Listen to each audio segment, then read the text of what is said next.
The media makes my grandpa seem like a different person, but I know him for who he is. He's very caring and loving. He truly wants the best for this country, and he will fight every single day to make America great again. Thank you very much.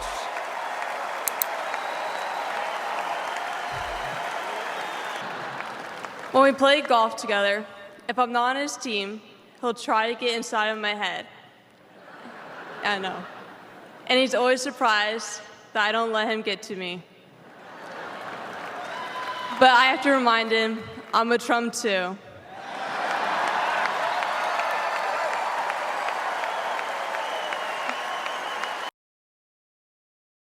Going through all these court cases, he always asks me how I'm doing. He always encourages me to push myself to be the most successful person I can be. Obviously, he sets the bar pretty high, but who knows, maybe one day I'll catch him. On Saturday, I was shocked when I heard that he has been shot, and I just wanted to know if he was okay. It was heartbreaking that someone would do that to another person. A lot of people have put my grandpa through hell, and he's still standing.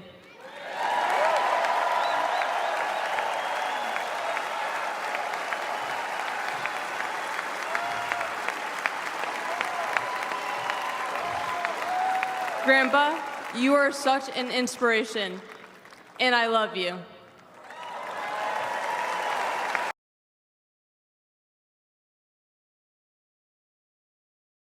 Democrats really wanted what was best for America, even if they had a different way of getting there.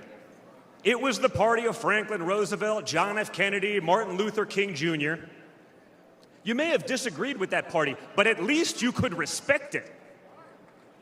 But this new extreme Democrat Party, they want us to somehow believe that the only way forward is going backwards, where hiring decisions are based solely on race, where justice is only for those with the right opinions, where streets are a luxury only for the elite, where economic opportunity exists only when you know the right people. Right now, the America we all grew up with, the America that we love, feels like an old photograph where you sit down with your children.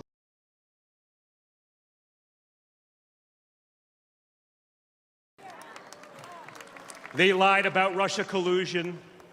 They lied about Hunter's laptop. They lied about Joe Biden's fitness for office. They lied about the border being secure. They lied about inflation being transitory. They lied about how they would safely withdraw from Afghanistan. They lied about Biden being a, quote, moderate. And they told one nonstop lie after another about my father. But they could only run away from reality for so long. All hell has broken loose in America, and it's impossible to hide anymore.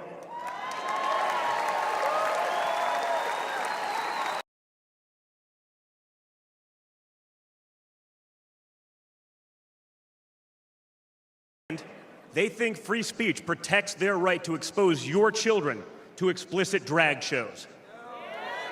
On the other hand, they want to put you in jail for making a meme. It's like the entire world has been turned upside down. Does any of this sound like a country that's going in the right direction? And honestly, who is actually running the country anyway? It's obviously not Joe Biden. So who are they asking us to elect? Seriously, who's running things? Does anyone really know? Is it Jill? Is it Hunter? Barack Obama? Maybe it's the ghost of Corn Pop.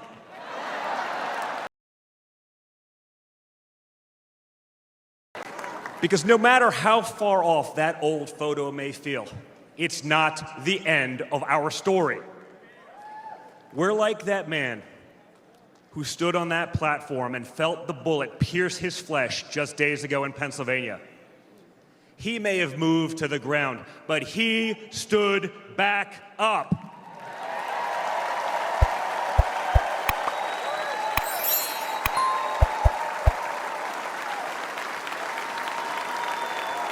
And when he did, my father raised his fist into the air. He looked out at the crowd, and what did he say?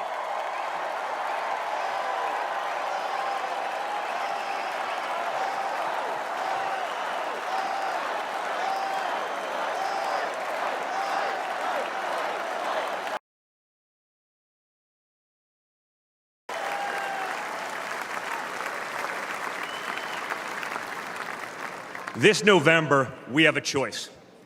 It's a choice between one team that wants to build this country up and another that wants to tear this country down. It's a choice between people who are proud of America and people who are ashamed of America. And ultimately, it's a choice between America last and America first.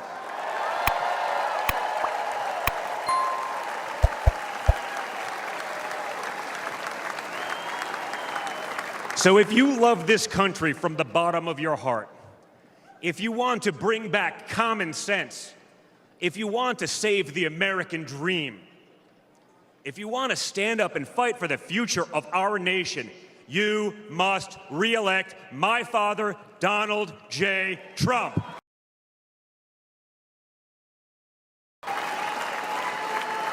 No matter who you are, you can be a part of this movement to make America great again. Look at me and my friend J.D. Vance, a kid from Appalachia and a kid from Trump Tower in Manhattan. We grew up worlds apart, yet now we're both fighting side by side to save the country we love. And by the way, J.D. Vance is going to make one hell of a vice president.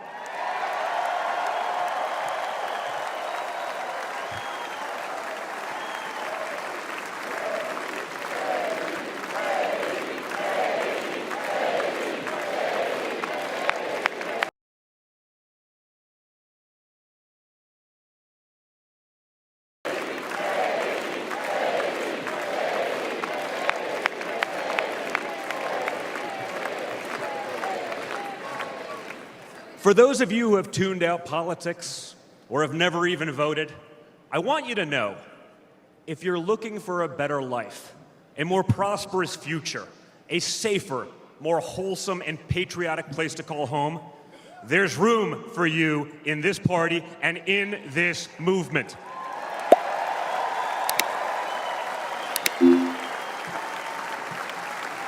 In fact, you're the ones who matter most of all.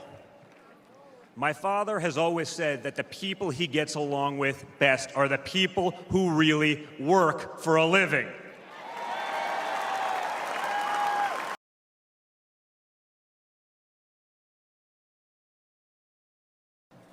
My father came under literal fire as an incredible, patriotic rally turned into a tragedy. On a field in Butler, Pennsylvania, a brave firefighter died. Others were injured, and as those bullets rained down, we came millimeters away from one of the darkest moments in our nation's history. But we did lose an American hero that day. We wish that he were with us tonight, but his memory will live on forever in the hearts of his family, his community, and the nation that he loved.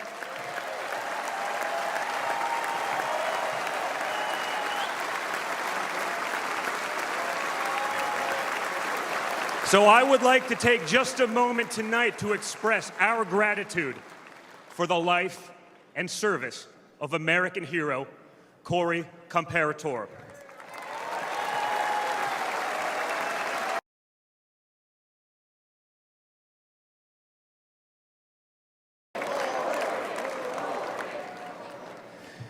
They'd say you can't truly know how you'll respond in a moment of danger until you're actually confronted with it. So what was my father's instinct as his life was on the line? Not to cower, not to surrender, but to show for all the world to see that the next American president has the heart of a lion.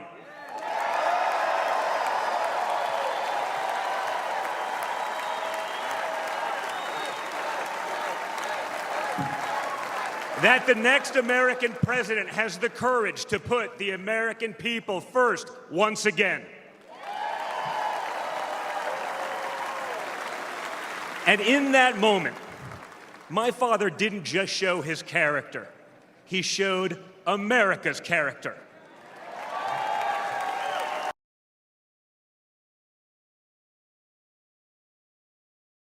To show for all the world to see that the next American president has the heart of a lion.